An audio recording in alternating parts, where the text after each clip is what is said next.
Welcome to Bragg N Bout Business, sponsored by Cowboy Trail Brewery. Cheers to the West. Before we get into today's show, I ask one thing of you. If you find value and entertainment in what we are doing here on the podcast, please like and subscribe to our YouTube channel. It's a very small thing to hit that subscribe button, but for shows like us, it means the world. And you're going to make my father-in-law, Big Gene, really happy. So thank you. Now back to today. Meet Kelly Bischke, the founder of Rivan Psychology, a former first responder turned registered psychologist who's bringing a fresh, nature-based approach to mental health right here in Bragg Creek. In this episode, we dive into her journey from law enforcement to entrepreneurship, why she's so passionate about supporting first responders, and how her walk and talk therapy model helps people step out of the city into nature and back into themselves. If you've been feeling stressed, stuck, or curious about what modern, down-to-earth counseling can look like, this conversation will give you a hopeful and very local perspective. Enjoy. Kelly Bischke, welcome to Bragg N Bout Business. Thank you for having me. We're happy to have you on the show. And you are a new business to Bragg Creek. I am brand new, just opened beginning of January. Fantastic. And the name of your business? Rivan Psychology. Rivan Psychology. Ooh, that's a big topic. Yes. Yeah. It is. Right on. Okay, so we'll talk about the business a little bit, but let's start with Kelly. How did you end up in Bragg Creek of all places? Well, I used to live in Calgary Okay. for many years, and I used to come out to Bragg Creek every weekend to go trail running. Nice. Used to run a lot of races and whatnot. So when I was coming out here, every time I left the city, I'm a farm girl. I grew up on a farm. Okay. So as I left the city, I was like, oh, I can breathe again. I just Right. love it out here. I love the Mhm. mountains. It was about 10 years ago. We did a big 6-month travel trip and took some time off work. And then we're looking for a new place to live. And I always wanted to live in Bragg Creek, but I wasn't sure if I could do it. Right.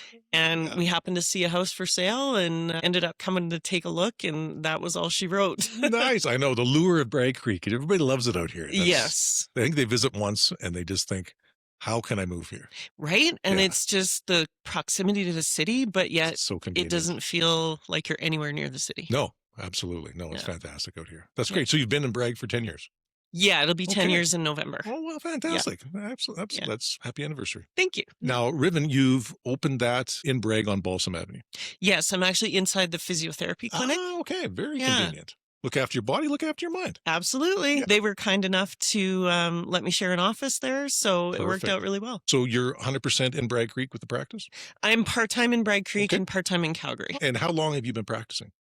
I've only been practicing now for a little over a year. Oh, wow. Okay. Yeah, this is a second career for me. Oh, so how did you get into psychology?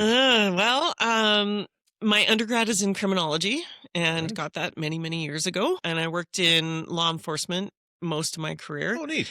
Doing several different types of jobs. I was a peace officer for a lot of years. Always had an interest in psychology, of course. This is kind of an interesting story, but back in 2020, just before COVID hit, I was working at the city of Calgary and was part of one of the biggest pension plans in Alberta, and inadvertently found out that the provincial government was going to change the commuted value for our pension plan without really telling everybody about it. So Sneaky. Yes.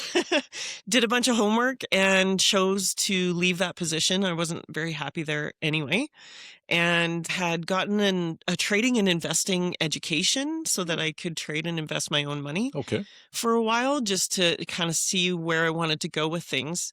And when it came time to get back to work, it was like, okay, so what do I want to do here? Unless I go back doing exactly what I was doing before, I'm a little bit pigeonholed. All my education, all my experience is in one area. Right. And I didn't really want to go back to work for a $20 an hour job. So I decided, okay, forward looking, how can I build up a little more of a solid plan here? And I looked at what I would qualify for. And I was always interested in psychology. So I realized, you know what, I have the qualifications to get into a graduate program, Excellent. and applied and got in. And Good for you. here I am. All right. And the school of choice?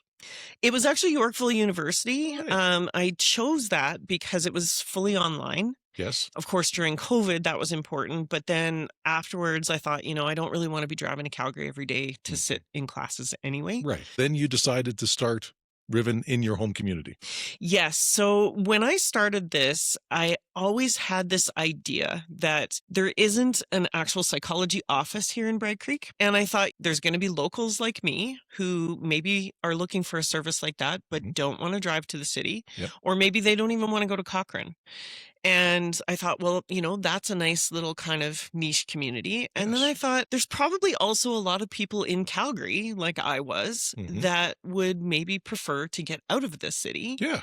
And being a former first responder, they're kind of near and dear to my heart. And I thought, first responders are generally pretty active. A lot of them like to get out in nature too. And I thought, how about this doesn't have to be just an hour sitting in an office with me. We can make this more of an experience. Totally. So I'm offering walk and talk therapy. So if somebody wants to actually just take a stroll by the river, head out to West Bragg and go for a hike. Exactly. Yeah. That's Even awesome. if we just go down the berm, Yes. nature and the flowing water and the sunshine is all very good for our mental health, and it helps regulate our nervous system. So Exactly. I thought, there's probably people in Calgary. Maybe we can kind of sell this as an experience, come for an hour-long chat with me and bring your mountain bike, go for a mountain bike ride after, or bring your spouse and your spouse can go shopping for an hour and then you can go for dinner. That's awesome. Yeah. So that was kind of my dream the whole time. And I was kind enough to work with a lady in Calgary that brought me on part-time. Okay. And she knew from the get-go that I kind of had this idea of starting in Bragg Creek. So part-time in Calgary, part-time in Bragg Creek for now. Good. Absolutely. Why not? Yeah. Yeah. Cover all the bases. But that is interesting that you're offering almost an experiential mental wellness service. Yeah. Yeah. I mean, therapy's evolving, and it started with Freud, and everybody recognized, do I lay on the couch and are you going to shrink my head? Thinks, yeah. And it's evolving, and now there is all kinds of different forms of therapy. Flexible, very flexible. Yeah. And I realized, being mindful and teaching mindfulness to clients is really important in terms of regulating the nervous system. And what better way to do that than get out into nature and ground yourself a little bit? Yes, no, 100%. I've been reading some things about, because everybody's so connected now and everybody's on their phones and it's everybody's kind of living in that. The trend now, especially with Gen Zs, is moving to being more disconnected and looking for more ways for those more experiential things in their life. Exactly. But if they can tie that to counseling, I mean, that's a very cool thing. Yeah, exactly. And that's kind of what I have to recognize, is that things are changing all the time. Yeah. And you kind of got to go with it, right? Yes, exactly. Yeah. And if it suits me too. I don't particularly like just sitting in the office all day. So yeah, I mean, sometimes if you get into an intense conversation, I mean, it would be probably very helpful to be outside in nature, fresh air, moving your body. Yeah. The blood's pumping better. Exactly. Rather than just sitting in your own feelings like that, it's probably better. Yeah. And the other thing I find too is being out in nature tends to give you an alternative perspective.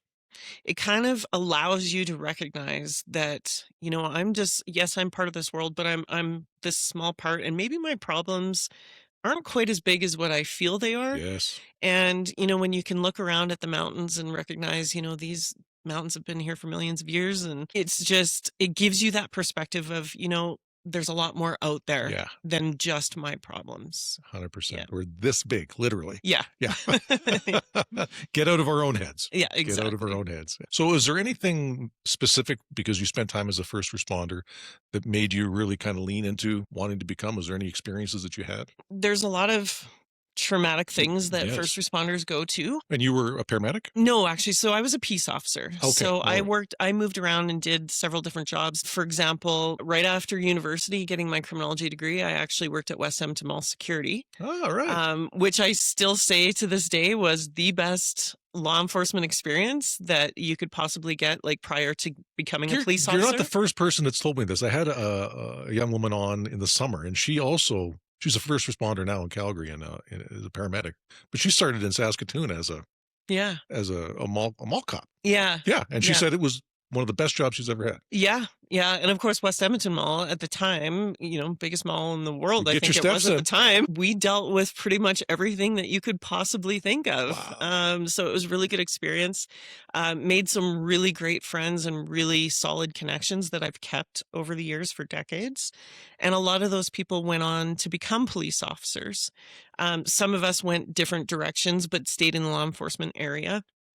And I started to recognize over the years the toll that that job can take on people and their mental health. Very much so. And I actually had one of my closest friends, thank goodness, but he reached out at one point to myself and a few others saying, he needed help and that he had handed in his badge and his gun Wow. to his sergeant and he needed to get some serious help. So I recognized at that time there's a lot of silent suffering going on with first responders. They have that stoic mentality, Of the course. stoic philosophy. Yeah. They have to be the solid one for everyone else. Yes.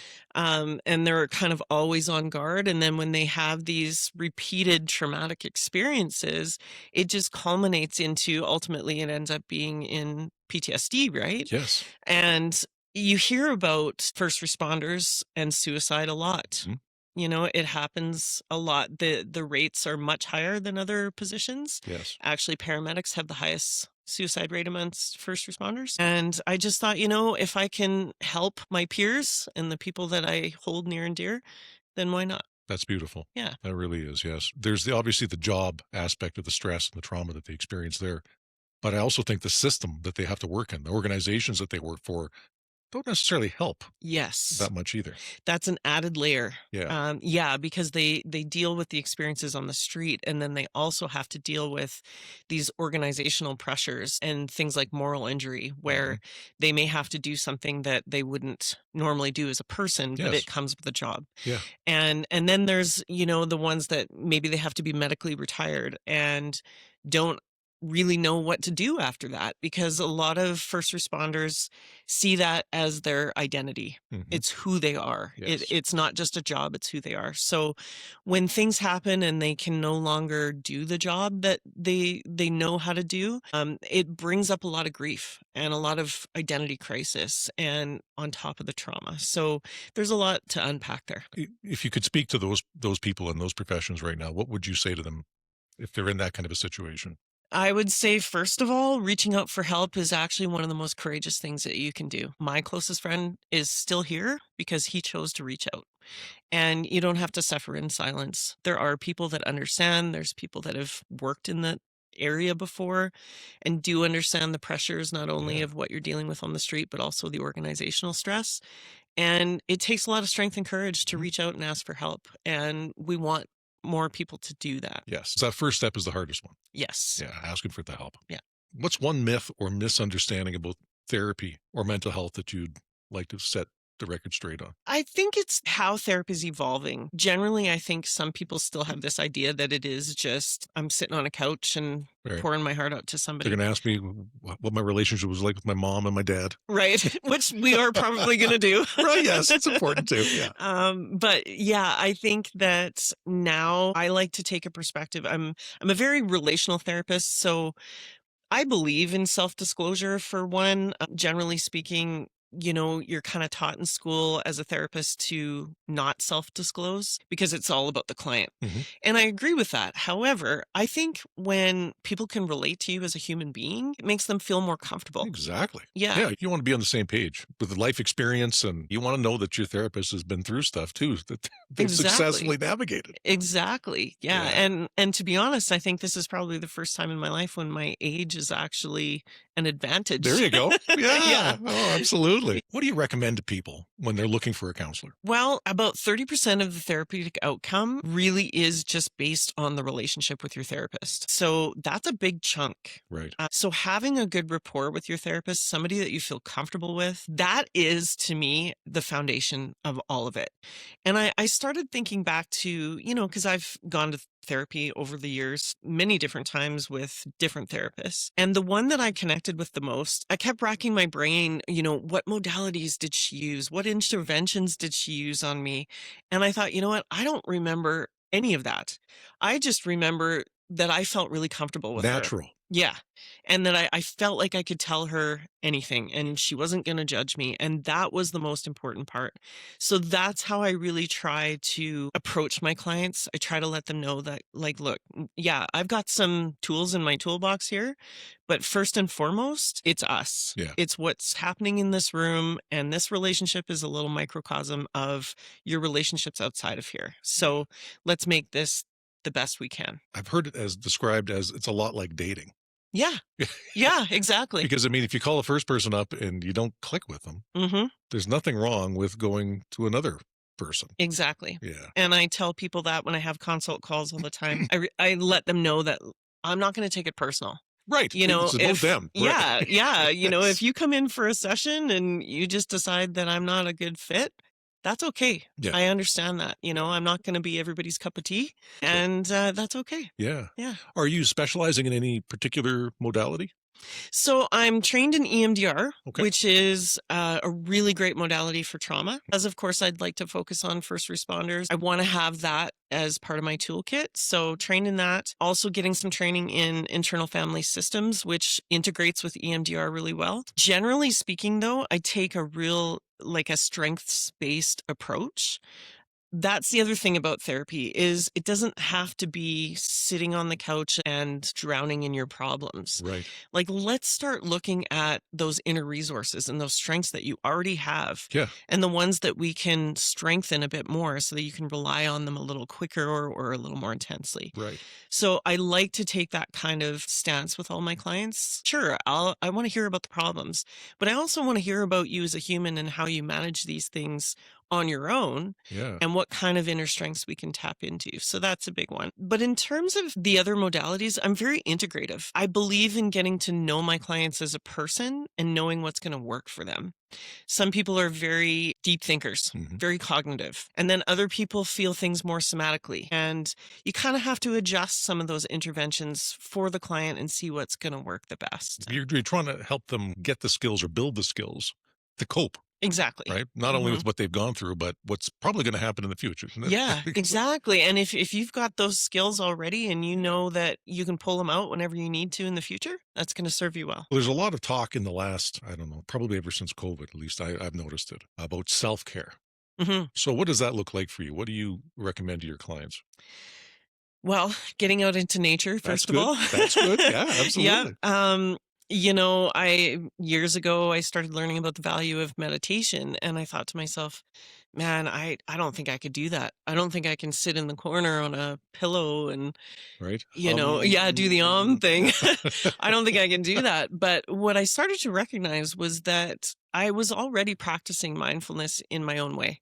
So for me, it's going out on a hike or a trail run. I'm very, very present in the moment when I do that. I don't listen to music. Of course, out here, you want to be able to hear whatever critters might be around. It drives me nuts when I'm out in the woods and I hear somebody's got the music playing. Yeah. Like, is that right? Really why you came out here? It's an opportunity to be really present in the moment. I'm just focused on what I can see, what I can hear. I can hear my footfalls. I'm looking where I'm going on the path. I'm not really noticing the passing of time. I seem to get a little bit more mentally clear when I'm doing that. And I tend to make my best decisions when I'm out doing something like that. That's first and foremost. And I also recognize the value of trying to eat a healthy diet and get decent sleep, that kind of thing. So for me, that's generally my self-care. And I have a dog, so I love to take him out with me and even just hanging with him sometimes. Right. Very therapeutic. Yeah. If you're really stressed, if you've got a pet and you can just sit beside them and, pet them and just really focus on how it feels, how their fur feels, watch their breathing. It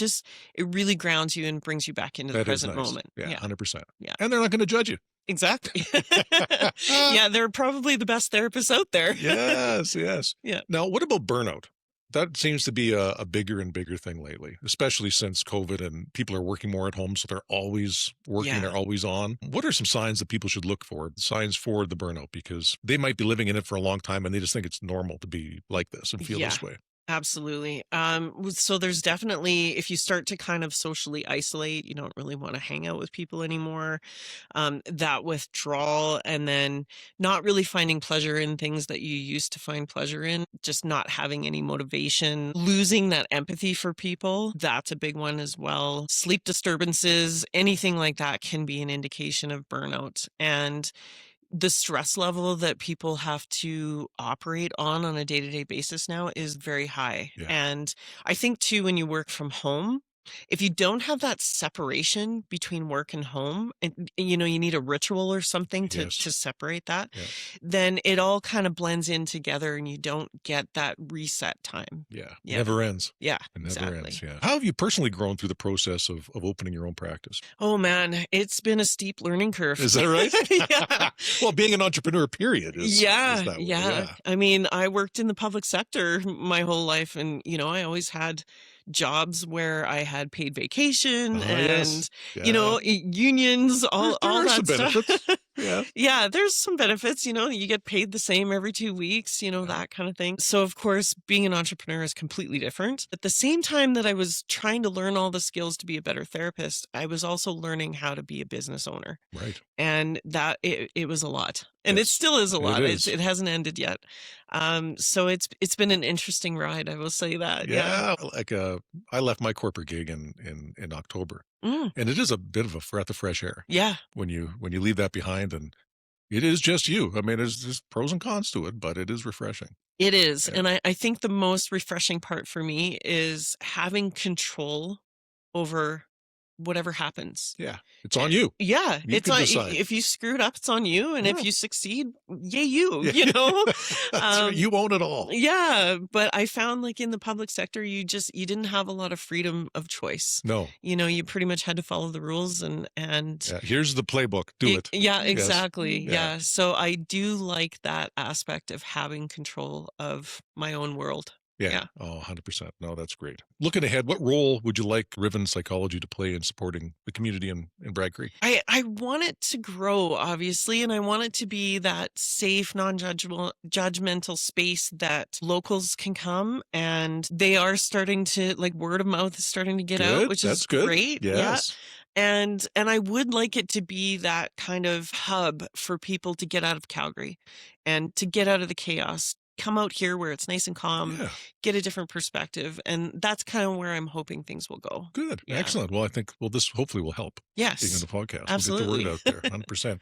And you also joined the Bragg Creek Chamber of Commerce. I did. Excellent. Yes. Well, welcome to the chamber. Next week, next Wednesday night is our monthly meeting. So Oh, nice. come on down. Yeah. 7 o'clock. We have a Yeah. couple of speakers. One is, and this would actually be interesting for you, is a gentleman's going to talk to us on Google reviews. And then Terry Lynn Duke is the president of the Community Association. Oh, So nice. she's going to talk to us about the business of the Community Association. Nice. So yeah, come on down. Yeah. I There's have- snacks and wine. And Perfect. yeah, it's at the Post House. That's Oh, okay. every third Wednesday of the month.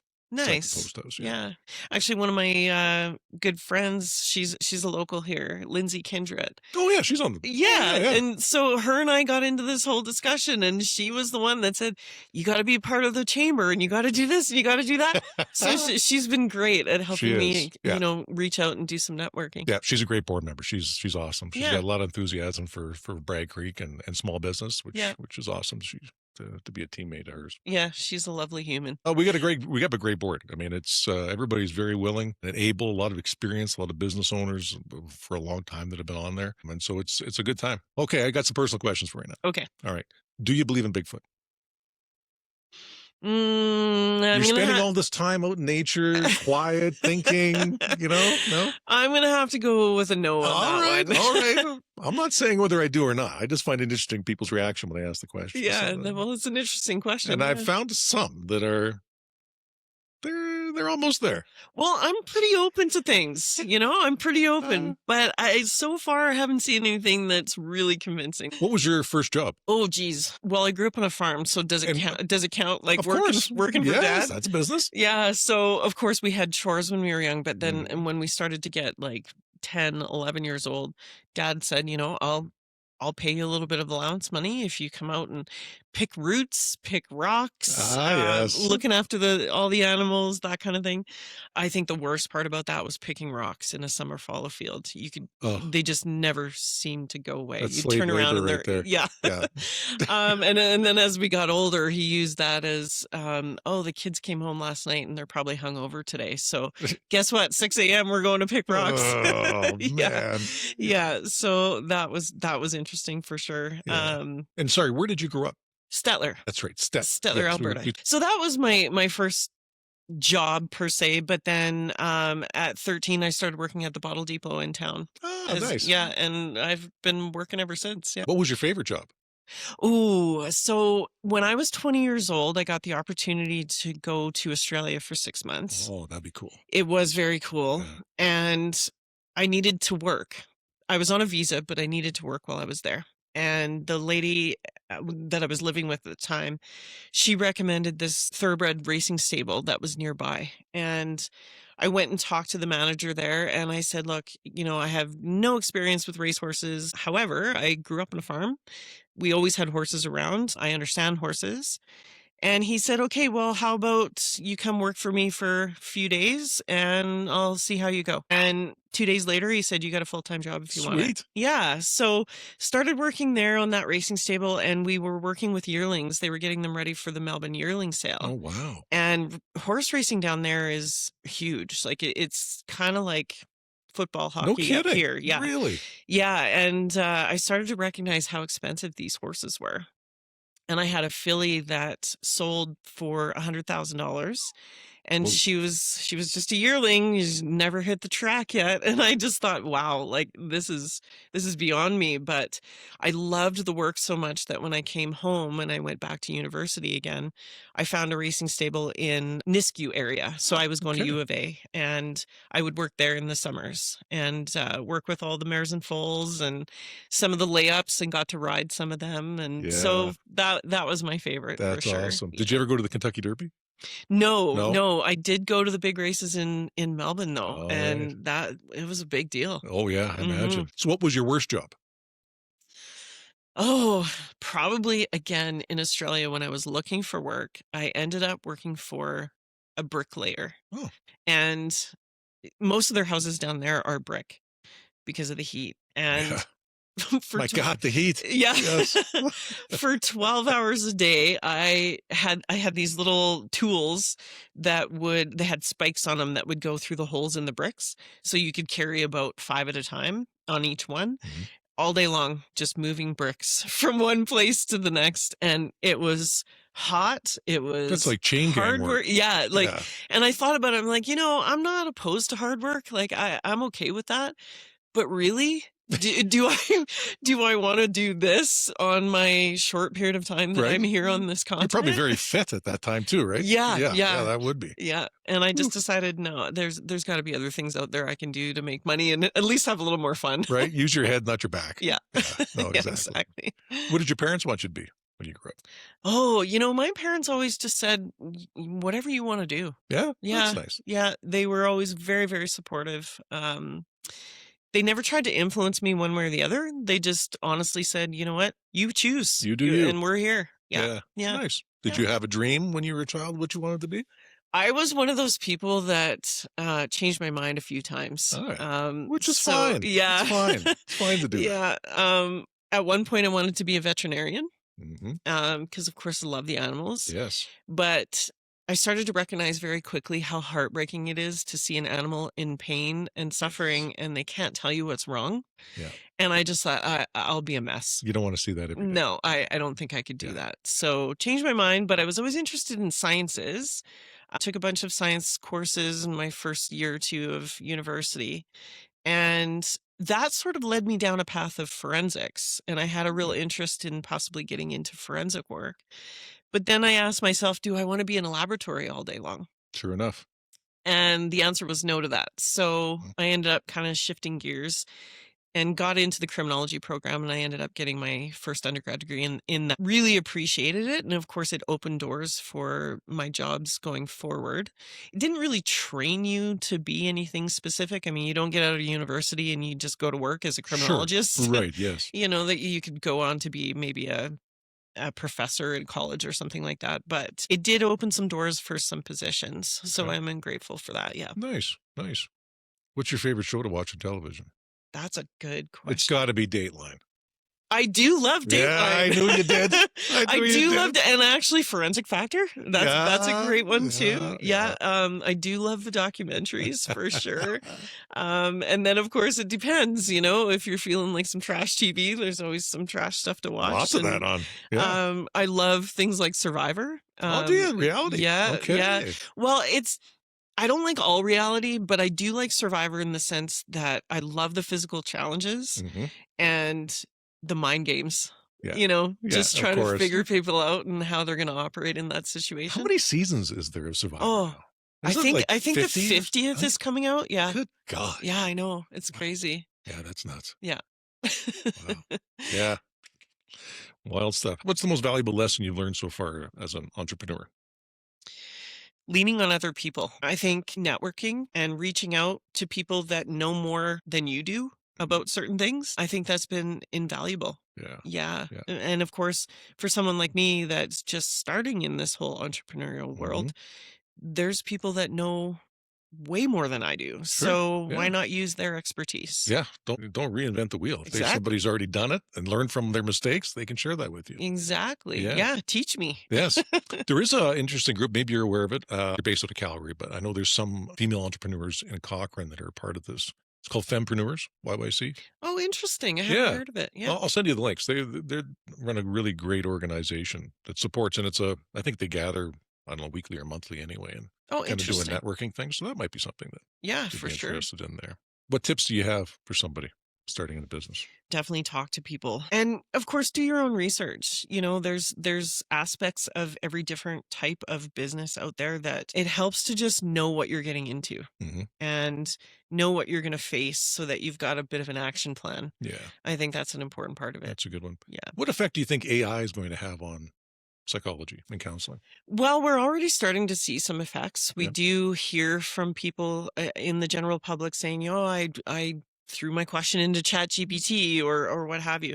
And, you know, there's maybe a place for it. The question I think is, do I think it's ever going to eliminate us as therapists? And for me, the answer is no. No, I can't see that. Yeah, because AI is going to basically agree with you and reinforce whatever position you're sort of leaning towards. At least from my understanding, it's not very challenging in terms of saying, hey, you know what, maybe that's not the proper way to think about something. Totally. And then, of course, just the personal aspect of it. It's not the same thing. You can come sit in an office with me and, you know, our energy will sync and you can see body language and you can get a perspective from a human being that's actually living out there in the world rather than a computer. Yeah. And it's not very often AI will give you a contrary opinion to your own. Exactly. If you put a prompt in there for something, it's probably going to feed you based on, you know, the spirit of your question. Exactly. Which is probably not the best either.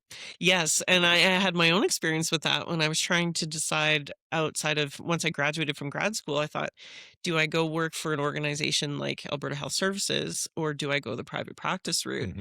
I threw it in there to ChatGPT just to see what it would say. And I noticed that the questions that it asked me was really trying to get at which way I was leaning. And then as soon as it figured that out, then that's what it was all about. Yes, right? It's very convincing when it does that. No, that's interesting. Well, Kelly, I wish you all the best. Thank you. On your new practice and in Bragg Creek. So again, if you are looking for counseling and help, please reach out to Kelly. If you're in Calgary or in Bragg Creek surrounding areas and you've got a facility to meet in right in Bragg Creek, which is nice, what's the best way for people to get a hold of you? Well, my website is rivanpsychology.ca. All my contact information is on there. And I do have social media on Instagram and Facebook under Rivan Psychology as well with some contact information. And they can just reach out and make contact and have a consult. Absolutely. Okay, excellent. Well, thanks very much, Kelly. Thank you. Coming on Bragg N Bout Business. And again, all the best. Thanks for having me.